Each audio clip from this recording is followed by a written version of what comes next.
Most people right now recognize the value of this thing when named ganja. Now we must tell you that ganja is not a gateway to Rasta. Our people feel say, "True, you smoke ganja, you are Rasta." Not go so. You don't have to smoke ganja for be a Rasta. All people feel that way there. And believe it or not, as I sit down here, so, and maybe that man I know, most of my life, I'm a Rasta, about how much, 50 years I gone. I never smoke ganja yet. Never, ever, ever. I don't know if I roll a spliff.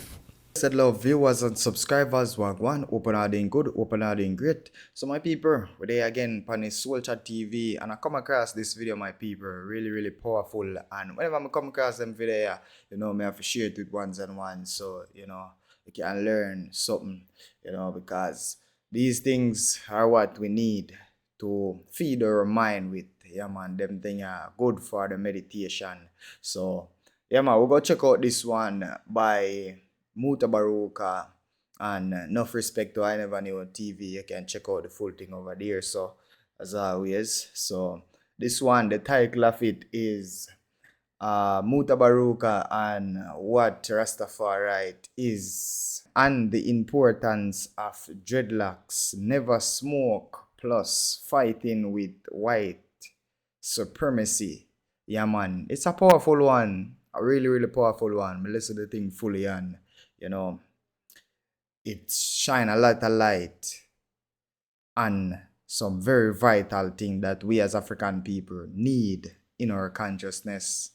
So ones and ones, before we go into it, you know, it's a Black Power movement. Drop a like, subscribe, share to a friend or a family so they can be a part of the movement. Now, let's take a walk. Check out what Mutabaruka for say. Share your thoughts down in the comment section. Let's walk. For those unaware, right, can you explain what Rastafari is? What Rastafari is we alone upon this thing for the whole day. God, that's a long. Rastafari is a movement started from the 30s. It's a liberation movement. Leonard Howell was the one who declared Haile Selassie because him say we have a problem when we start to hail the King of England. And when Haile Selassie was crowned in 1930, him say we do have to hail up now white king. We have a black king now, or a redeemer has come 2nd of November 1930. So it is what we call a movement against colonialism, slavery, and oppression. From that time until now, it has become a cultural expression of black people domiciled on those former slave plantation islands. And it has stepped further and further and moved till people now who would have called the enemy is now joining the group. But we still continue as a force to be reckoned with, given that we came with a different perception and concept of what would I call now how people view the Bible and how people view themselves in the Western world. Yeah. Because one of the main things is that our interpretation of the Bible seems to conflict with a whole heap of different people's perception and perspective of the Bible. And we no longer say, just like how we no longer say the King of England, we no longer see a white Jesus, because the whole of we grew up with a white Jesus on the wall, grandmothers and parents look upon the Jesus on the wall. And okay, you say you're conscious. Anytime you close your eye and think upon the Savior, Jesus is a white man, you see. And we can't make a white man, God save you from white man oppression. That's madness. Because the white God, who the white man serve, allow him to really come into Africa and take our parents and make them become and enslave them. And now we see those slaves right now is worshiping the same God to free them from the white man. It's crazy. White man God bring you in a slavery, and now you pray to white man God to get you out of slavery. So that is part of the Rastafari vibes where we say, no, we have to create our own thing and not care how weird and strange and mad it look. We say our Redeemer in our Emperor Haile Selassie the first. We don't preach the sky God. We see God as us, I and I, as would I say. We are talking about the I in the I, not you and me. No second person. I and I is one. And we see Africa as our redemption. We see Africa as the motherland for all black people. And we see Marcus Garvey as that father of Pan-Africanism. So we always talk about Pan-Africanism where we say, it's Africa. It's Africa. We not give up Africa. I mean, a whole heap of black people give it up, but Rasta continue, no matter how it look, no matter how it stay, we say, Africa for Africans, those at home and those abroad. And we also infiltrate our music that help to push it, even though Rastafari don't come with no school, we don't come with no church, no mosque, no temple. We say, no, that your temple is your body. Your body is the temple. And what you do with your body and how you keep your body is very important. So we have certain cultural expression that define Rastafari over the years. One, the locks is the most visible expression of Rastafari culture. And we are aware that it's not everybody who locks is Rasta. But we know that that is what we give to the Western world. And we're not saying that Rasta is the only group of people we have locks in them culture. If you go to India and you say the Sadhus, you know, we talk about the Mama in Tanzania, and we talk about others in Nigeria where the locks is very profound. But Rastafari elevate that and recognize that it's very important that we keep ourselves as who we are, not as when them bring we here. Because if you notice, I don't know if you know, but the first thing them do when them capture the African them in Africa is cut off them ear, shave them, like my brethren now. Hush, hush, hush, hush. Yeah, them shave them and send them on here. So we have a problem now with locks. In Jamaica, you can't get a job with the locks on. Children have to fight. We've been fighting for years. To make them stop, tell picnics that them can't come to school without them with locks. And we win that battle. We win that battle. We now legislate it that you can't stop a youth to go to school because him have locks. So one of the important part of Rastafari, even though it's not the main thing, is locks. And some Rastas push it even further and say, in the Bible, Numbers 6, it tells you that when a man take a vow at the Nazarene, no razor shall come upon his head until the days of his separation. And if you look upon all the judges in the Bible, all of them did carry locks. The main one that most of you might know is Samson. Samson have locks in his head until make a little white woman come cut it off. It's really strange. And them says it's strength, is him strength. But that is a very important part of the expression of Rastafari. The next thing is food. Food, very important. And I think it's one of the most important things in a Rasta, outside of the ganja. But the food, we have always recognized that the temple is very important to how you function physically and mentally. So what you eat is who you are. And really and truly, right now, we don't see that thing there create any great thing amongst black people where them go to the fast food and all these things. Because right now, even the people them who make the fast food, I tell you, say, fast food go and kill you quick. And that is really where it go on. So Rastafari over the years has promoted a thing named Ital Livity, Ital food. Ital food is the separation of anything medical. When we say medical now, we are talking about things that is man-made, processed, all these things out of the food. So we eat it as natural, what we call ital. Means it's of no additives. No additives. So most Rastafari would prefer, even though it's very difficult now, they prefer to have them food void of any chemical processing, anything added, subtracted, or taken away from it. Very important to the Rastaman to get him food as natural as possible, but as we say, we move the word natural and say ital, which come now to the language. The language of the Rastaman is very unique in that we use the English language to fight the English language. What we mean by that? Just like when we say ital, people say natural. Now, I is a very important aspect of the Rastafari language. I and I. People say, what kind of foolish talk that?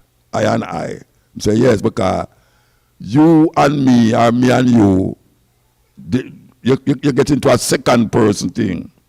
So when a man say you and me, or me and you, the you refer to the next person. In the Rastafari language, there is no second person. Everyone is I. So when you look at a man, you say I and I, means say I and the next man. There's no plurality in the Rastafari language. Very important. It might sound like semantics, but it is not. It's something that develops your spiritual awakening and spiritual consciousness to a next level, where you recognize that everything connected. Everything. So when you say the man or the next man, you say the I refer to the spiritual awakening of the person. And the language goes on like that. You know, you say, you're a Rataman say, oppressor. We say, no, you can't oppress something, you don't press it. You hear Peter Tosh sing them thing, don't press a man. The man that we might talk about. And there's language like that that keep coming into the vocabulary of the Rastaman, where all people look at and say, what kind of foolishness is that? But we hear people use it now. We hear people use it because when I say I and people say it's foolishness. We see the man them come with that thing named iPhone, iPad, all sort of I. And we know you nobody say foolishness. What the I in the phone mean?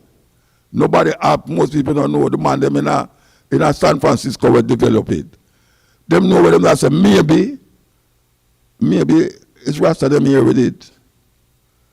Maybe it's Rasta them here with it. They come to Jamaica and say, oh, that sounds great, man. iPhone. And say, I decided, say, can say iPhone, iPad, iTunes, this, all of that. So right away we recognize the I as one, not many. The I is one. So when you say, when Rastaman say man and man is one still, Rastaman don't have no men in him language. As a matter of fact, men and people means a whole heap of man. Him gone in the homosexual thing now. Because I refer to more than one man is men. And relate that to gay people. The next thing we realize is that ganja is a distraction from the whole concept of Rastafari a whole heap of time. Because a whole heap of people feel say, as a matter of fact, the first tribulation against Rasta in Jamaica, 1952 and 1963, was the understanding according to the system is that these people have smoked too much ganja, that is why them so mad. That is why them chatter all them foolishness there. That is why them ear look so. Because them associate the ganja with crazy people. And now we recognize it's madness. Them is the mad one. Because what we see in Jamaica right now, them decriminalize ganja. And just recently we say this president, Joe Biden, pardon hundreds of men who did in a prison for ganja. And we just hear the lady, what's her name, Kamala, say when she become president, she's going to legalize ganja. Legalize ganja. Can you believe that? In America, we fight against it so. And we say a man come named Peter Tosh, say legalize it and then we'll advertise it. And now, most people right now recognize the value of this thing when named ganja. Now, we must tell you that ganja is not a gateway to Rasta. Our people feel say, "True, you smoke ganja, you're a Rasta." No go so. You don't have to smoke ganja to be a Rasta. All people feel that way there. And believe it or not, as I sit down here, so, and maybe that man you know, most of my life, I'm a Rasta, about how much, 50 odd years, I never smoke ganja yet. Never, ever, ever. I never do for roll a spliff. But the amount of chalice when I pass around to my brethren, them, is unbelievable. But we recognize that ganja is not a detriment to Rastafari development. As a matter of fact, it's a more development to the upliftment of Rastafari. But them fight against it so much that it become a problem to them, not to Rasta. So Rasta continuously now, I tell you, say you ask about Rasta, it's going to take a little while. I wanted to ask that, I know early in the trial there was a heavy tribulation, like a big fight against Rastafari, right? I wanted to know how the teachings of both Haile Selassie and Marcus Garvey kind of gave you that strength to try through. We don't come to that still. We don't come to that. You see, because of what them call it, the outcasting of Rastafari, a lot of the things that we come up with as youth did look outrageous to parents. So as I want start to say Rasta now, you have to leave your mother house. She don't want a Rasta business in her house. And even though you not do nothing bad and terrible, Rasta is a no-no. But over the years, we have come to know Rasta as a legitimate voice for African people and black people all over the world. And the tribulation that Rasta got through is not nice. 1963 was the most devastating violence against Rasta in Jamaica. Devastating that Rasta couldn't walk on the road in Jamaica. Anyway, them see Rasta, not only the men and people, when we call the system, but the normal people, them. Any Rasta with them sit on the road, them grab you and trim you, or them carry you, go lock you up in a police station. And the Prime Minister of Jamaica, who is now them called a national hero, went to a place named Montego Bay, a place named Coral Garden, and decided them to wage a war against Rasta, that you have to get rid of these people. That is exactly what him say, you have to get rid of these people. Him say, if the prison can't hold them, Bogue Hill go and hold them, and Bogue Hill is a cemetery. It's the most cool thing ever happened to any citizen of Jamaica. We're a group of people. You can't walk on the road. You have to hide. There's a woman named Miss Enid where she wrap up her husband in a mattress for 3 days. Can't get him out, can't take him out. If police hear you, him go in a prison, or them kill him. Now we have people that never know so that did go on in Jamaica. 1963. The Coral Garden incident, Google it and you will see it. It's a terrible thing. And now we see it come further and further down the line where these people in a place named Pinnacle, that's on 1952, a man named Leonard Howell, who's the man who them say is him start up the Rastafari vibes. Them go up there and mash, him about 500 people up there, self-sufficient. People that talk about self-sufficient. Rastafari was the first group of people who create a self-sustained group in the hills of St. Catherine. And them go up there and burn down the place and disperse all of the people them, the Rasta people them up there. And them have to run go a country. Some of them take it in a Kingston, in a place named Bakawal. And down there, amongst the filth, amongst the cardboard, amongst the garbage, Rasta living at that. And even though him living at that, him still a turn to people and I say, one love. Love my brethren, love my sister. I quote Bible verse and all them someday. Until the next man come and mash it up. and create a community named Tivoli Garden, where it become a garrison for political henchmen them and violence during the 70s and 80s. It was a gang place, political gang place for the Jamaica Labour Party, which still govern Jamaica. And them wage a war against Rasta again. But guess what? We're still there. We're still there. And the more them fight is the more we fight. And now we say them can't stop it because we say Rasta all over the world are hail up Haile Selassie. And Muta, I just want to jump back. Just tell us how Marcus Garvey's teaching really inspired you on your tribe. Marcus, well, that's not talking me, but I will say I get introduced to Marcus Garvey by Marcus Garvey's son. He used to teach me when we used to go to school, Kingston Technical High School. He used to teach me. And I had a brother named Loxley Comrie, who was a Black Panther, Black Power man. Now Marcus Garvey, I never know at the time, but I listened to his son, and I go to his wife's house, Marcus Garvey's wife, Amy Jakes Garvey. I go to her house, we sit down with her and I listen to her and I talk and him something there. But when we start to read the philosophy and opinions of Marcus Garvey, where we continue to say the philosophy and opinions of Marcus Garvey is more important than the Bible. We have said that non-apologetically. It's more important than the Bible. Now, when you're looking at that book, and you see a man that direct you to Africa, and him direct you to self-reliance, and direct you to yourself, and him even go as far as say, in the philosophy, look here, man, the white man have a white God, the Jews have a Jewish God, the Chinese have a Chinese God. We, though late it might be, must worship God through Ethiopia. It's one of the only place in the philosophy and opinions. Marcus Garvey say, Ethiopia direct. Him say, we must worship God through Ethiopia. Now, when I go to school and I see all them things there, you know, it inspire me. Come here and say, what? Rasta man, I said at the time it wasn't no Rasta. I just talk about Black Power. I love Huey Newton and Angela Davis, all them people there, you know, Stokely Carmichael.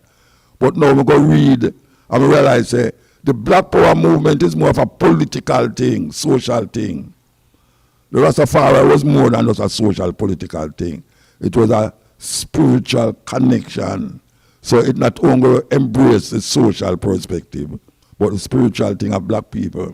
Because every black nation have a spirituality in them that white people don't like. Them don't like it. So when we as youth come up now and say, Marcus Garvey, we start to read through Marcus Garvey, and Marcus Garvey say, Africa for Africans, those at home and those abroad. We ourselves now start to say yes, as youth in our teenager life. We say, yes, at this may I work with now, you know.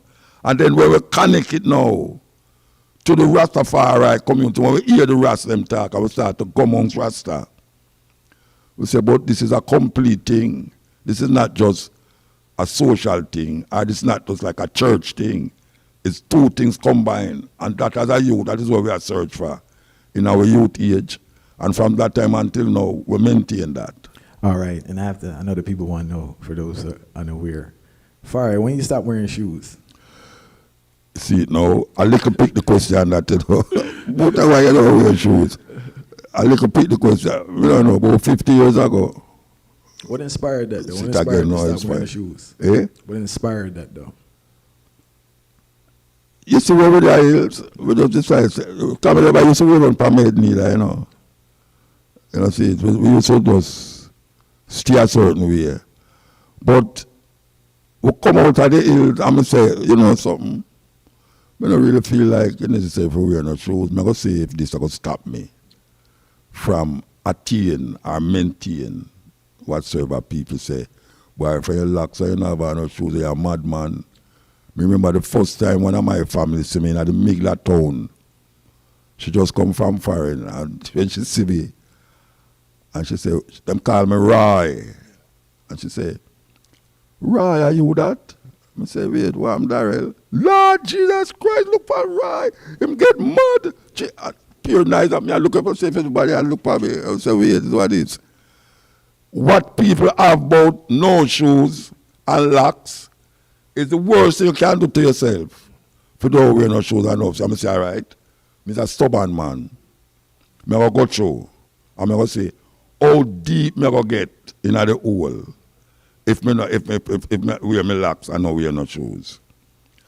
And from that time until now, we don't put it on. And when people say, hey, Muta, you see, if you go for visa, you have to go cut off your locks, you know. And I say, Rasta man cut off them locks to get visa. When them go to them, don't get the visa. And people say, then you have to go on the plane without shoes. Them not going to allow you on the plane without shoes, you know. And I say, let me see what that go work. And I don't know no Jamaica apart from some artists, older artists, not all young artists now. Because nobody now go do that now. I don't see most Jamaican no go when me go in the world. And me go there without shoes. And I see people that say, boy, man, I would love to do what you do. And them can't do it. Them can't do it. So, but I say, why you not in that way from do nothing? So, it's not no great spiritual thing, you know. It's just defiance. It's like a defiant person. I say, I don't wear no shoes, and I go see what happen. And so, I go 6 confident. 6 continent, I say, come here, I say confident, I sound like Donald Trump. 6 continent, I go. I don't go Antarctica yet. I plan to go there. Without shoes. Because I'm going to the Mataran, you know the Mataran? Yeah, man, about mountain in Mataran, the back Mataran, in Switzerland. We go there.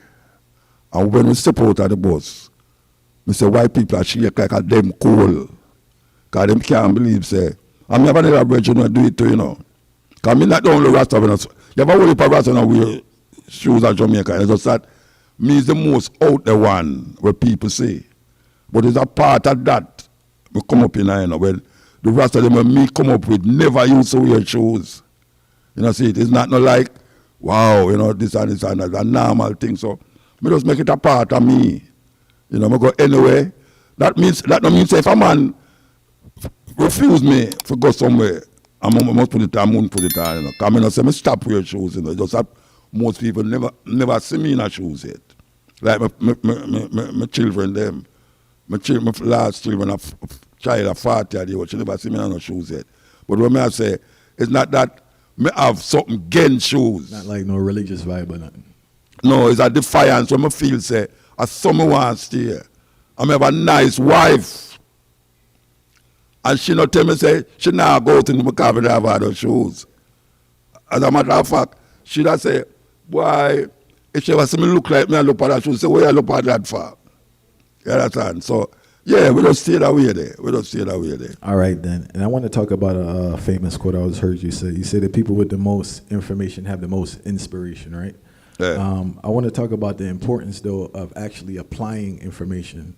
I notice in this time a lot of people acquire information, but they don't apply it.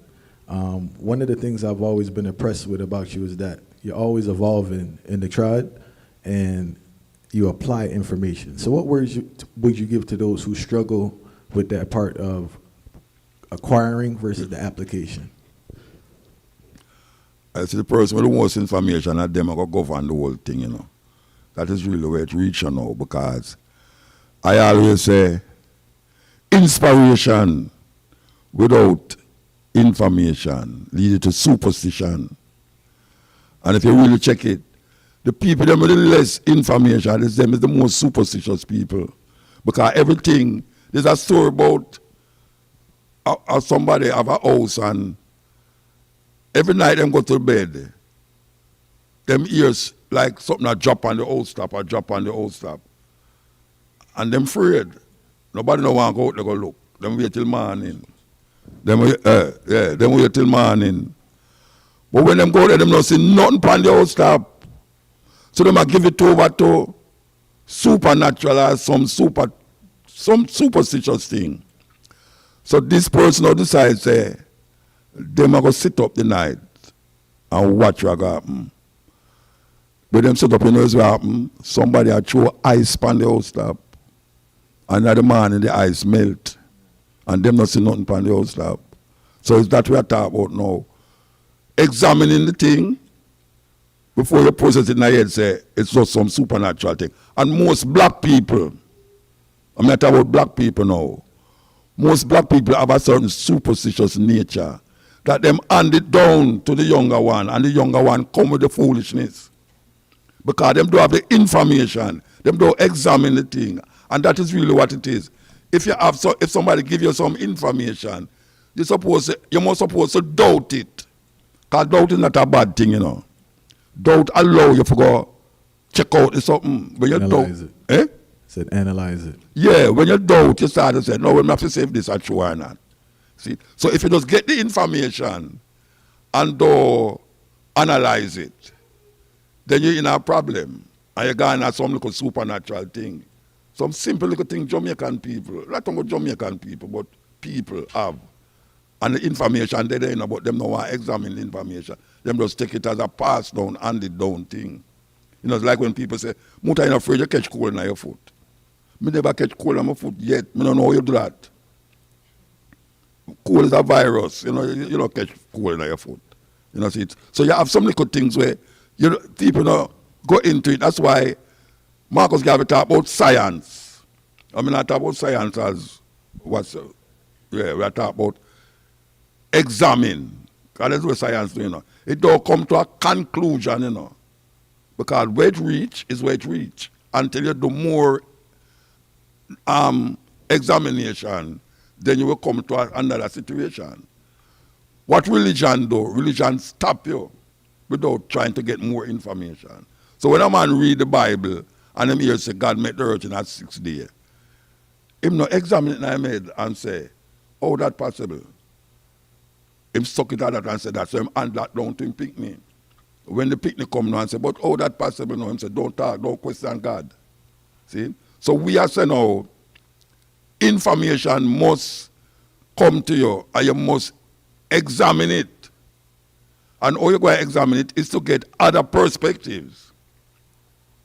You cannot have one perspective, you have other perspectives that guide, you know, I say, you know, critically in your consciousness, start to examine it, and then you say, oh, this way I work with.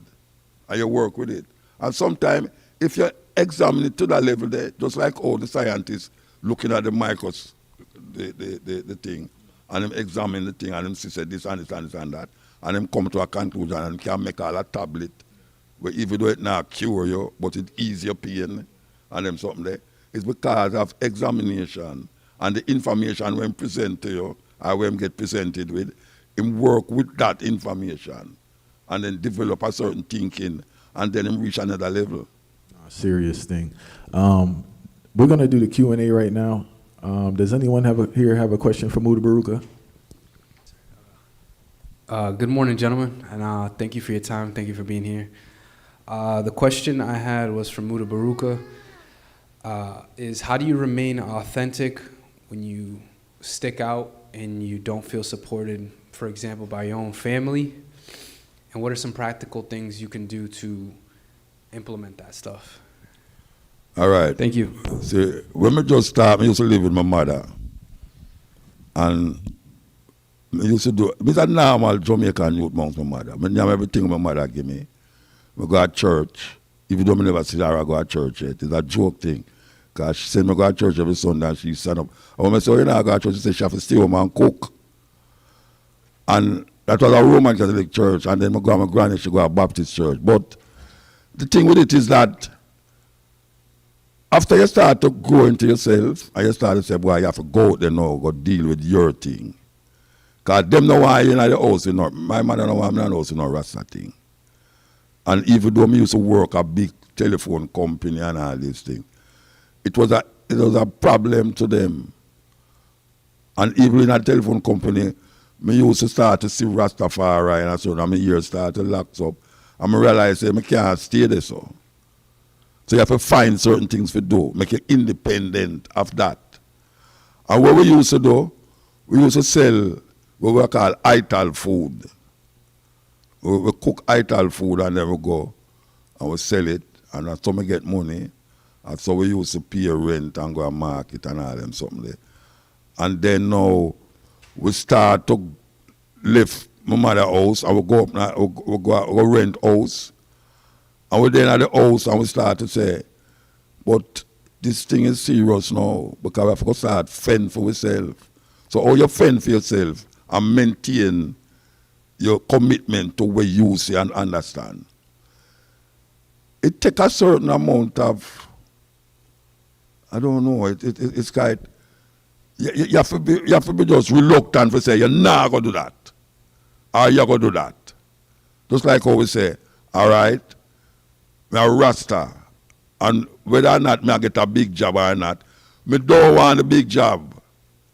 Because if it's going to hinder me from suing me and seeing myself, I'm not going to deal with it. But yes, I know, say, sometimes if you don't deal with it, you could get worse because of how the system set up. But there's no something inside of you that carry you and motivate you. And that is because you say, you know, me a Rasta, and Rasta, we have to do certain things, you know, and we say, all right, we're going to start to create for yourself. That is what you call now, you're going to rely upon yourself to deal with yourself. So you start to find all sorts of things, a simple little thing. Like, I see some ones at Jamaica, you see some whole heap of juice, you see man a paint, you see man a do all sorts of things. Now, even though them things they're simple, you know, but it keep you seeing in yourself, you don't give up. You focus, don't stop. Sometimes you want to stop focus because the system set up. But that is really what it is. You have to understand, say, the system not really bigger than you, you know. And if you fall for that, you're part of the system, and then now you won't deal with what you deal with. What me would recommend is that sometimes the deeper you go, and you don't know, say there's a way out. At that time, you know, say there's a light at the end of the tunnel. Sometimes it's when you go give up, you see the light, you know. So I don't know how much pressure individuals can take, but I know a whole heap of pressure will take some serious pressure. I know some elders will go through some things where they never know say human beings could have go through in Jamaica, and them stand up. That me could have come now and get testimony to something when I say resilience. And we don't follow the system. We don't follow the system, but yes, we achieve the things that them say you can't achieve in the system because it's Rasta. There's nothing in the system where the system say you can't achieve when we not achieve. I'm still maintain myself and I still go through. So I don't know how strong you want to stay, but my thing is that anytime you start to feel like you get weak, there's something there to strengthen you. And you have to just have that perseverance. I don't want to call it faith. Perseverance in yourself. Because really, Marcus Garvey again come to me. When I hear Marcus Garvey say, if you have no confidence in yourself, you are twice defeated in the race of life. But with confidence, you have won, even before you have started. That is my mantra. Anywhere I go, I always remember them word there. Marcus Garvey said, you have to have confidence in yourself. If you don't have no confidence, you're twice defeated, and you don't want to get twice defeated. Some people, when you feel like you'll get defeated, you have certain things where you can come back to. Most people do it too. Christian do it, Muslim do it. And you don't have to be a Christian, Muslim, or Rasta for know say confidence in self is something where it's very important to your movement. And that is really what Mother say. Confidence in yourself. If you don't have no confidence, you're twice defeated. With confidence, you win even before you start. Good morning, gentlemen. So a question to you, Muta. Why is it important to know where you're coming from in a world filled with confusion, false prophets, and misconceptions? That's the very reason why you must know where you're coming from, because the whole place is confused. That is really what it is all about now. Because if everything confused, and you know say it get confused. You have to know say you must know where you come from. Because if you don't know where you come from, anywhere we lead you go there. All right, now that's what we see even amongst the youth them. The youth them kind of get confused so much now that they don't know which part to go. And when them hear certain things, it look like alien to them because the problem with where we are seeing, for instance, America, because we always refer to America, because they're near to it, and the most prevalent culture will affect we is the American culture. These people advertise them culture. I just recently Rasta started advertising, I will look at the advertisement about Rasta, it's not something you see on TV, It's when you go around the place and you see red, gold, and green, you see man and locks, and you say, but wait, locks is part of the culture, and Rasta never got print up no billboard, say locks. But you see it happen. So the idea of culture, because everything starts from a culture, religion, politics, archaeology, anthropology, everything starts from culture. And if you can identify you as an African person, but you have to know, you have to identify yourself as African. Because sometimes we say black, and we don't know what we are talking about because everybody associates with the land. Land is power. If you can identify with land, you're not going to have no power. The Chinaman identify with China. That is why them name Chinese. The Indian identify with India. That's why them name Indian. Black people say black. And then when you say, which part black come from? Some say Jamaica. Of course, it's Jamaica. But you have a whole heap of people at Jamaica who are not black. So first of all, say Africa for the Africans. Those at home and those abroad. And then now, you start to look into it and say, why is it that I must look into myself as an African? You start to now go look and explore and examine. Wooly power now don't read. The iPhone is the new God. I say women are asleep with them iPhone. I don't know what can happen between you go to bed and wake up that you have to have your iPhone beside you. But anything, there's no knowledge again that is partake in here. The iPhone is the knowledge. And when you're done looking at the iPhone, you forget it. When you read sometime, you bring it in your more. So I would have said now, history teach you that it can recommend you to know and carry on to the future. And if you cut off that history, Marcus Garvey again say, a people without a knowledge of them history is like a tree without root. A people without a knowledge of them history is like a tree without root. And them things that I learn from me as 18-year-old or 17-year-old, I read about Marcus Garvey. If you tell a youth know about Marcus Garvey, I say, who name so? Well, that's not a problem. But if you hear the word and you have your computer in front of you, and you hear Muta come and say, Marcus Garvey, who name so? And you must go so click, Google Marcus Garvey, philosophy and opinion. And if you go up on your YouTube, you go to see an audio book, which most people don't want to read again because something wrong with them eye.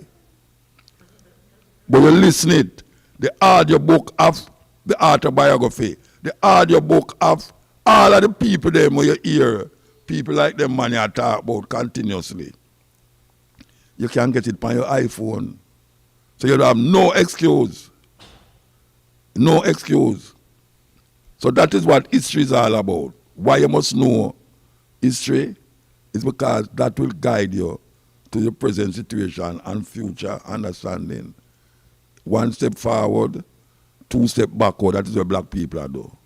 Instead of we go forward continuously because we don't know where we come from. Most people don't want. They say, you're African. They say, me not African, me not come from Africa. What do you mean you not come from Africa? If a cow born in a pig pen, it means not a pig. There's a cow anywhere you take it. The cow go move anywhere you go. Black people born in a them place, then become the place where them there, where them know that the place that oppress them and them family and them friend. White people thief this land here. Them thief the land from the so-called Native Americans. And now them a tell people say, they must go home back which part them come from. And most of them did come from somewhere else other than America. You know, you get by your TV with during the election. Yeah. People are telling them, say, them are going to deport this and deport that. So which part for them family come from? Them family not come from here, sir. My family not come from here, sir. We come on here, sir, by miscarriage. We never intend to come here. Them carry us here to enslave us and have to work on plantation. Now them come from another place and run from persecution. Come on here, sir. And when them come on here, so they make it them home. And them have you in it more than them. Black women spend more money on trying to change how them look than any other group of people. Everything for black women now extended. Them have ear extend, eyelash extend, fingernail extend, bottom extend, breast extend, everything extend. You have to mind how you sleep with a woman nowadays, you know, because you got to sleep with a woman one way, and when you wake up, it's a different woman you see. But wait, I don't you me that sleep with. You could have sleep with a man and don't even know. Because when them just dress like woman, some of them man they dress like woman, you say, wow, she look like Miss World, and when you go to bed to wake up, you look like Dracula. It's a thing. So you have to know, say, there's something out there that is not causing us to know history. History is a very important thing. Are there these people that control this place, you think them forget where them are come from? All them Jew and them this and this. Them not forget where them are come from. Black people, they make sure so you forget. Because every time you turn around, there's something you advertise them. Something advertise, something where they make. And say, you, them want to buy it. Look on all them hip-hop artists there. Them have things and have things where it don't have nothing to do with them history. Because they are sold into that. And now I see some little thing I go on and thing there with the brother name, Sean Combs, P. Diddy and them something. Yeah, Diddy, yeah. They get to say, every one of them people, they after them it go on, black people, fall, them get into that. And that is where them have the youth them and move towards. Because them don't have no history, them get cut off. Them history get cut off right there. So them become even more cruel and wicked than the slave master. It's a terrible thing. We have to know history, Virgin. We have to know the history, yeah. For me, it's very special that Mutabaruka here. He was a great inspiration to me. He is the reason, you're going to say something when I say it probably, but he's the reason I actually stopped drinking alcohol and stopped eating meat. He did good. Yeah, seriously. Oh, you all know now? He did an interview with Carter Van Pelt. I will make a cut off your ear and start beard, your beard. No, you didn't do that. That was on my own. Muslim. You did an interview with Carter Van Pelt in 1996. And believe it or not, I was reading it on Thanksgiving after just eating a bunch of food and sitting there. And it really touched me. I said, yo, this thing makes sense. So I started the journey. So we give thanks for that. We give thanks for all the work you've been doing. The whole generation inspired, you know, really appreciate it. So on behalf of I Never Knew TV, I Never Knew TV's team, and all the viewers, we're presenting Mutabaruka with our I Never Knew TV Lifetime Achievement Award.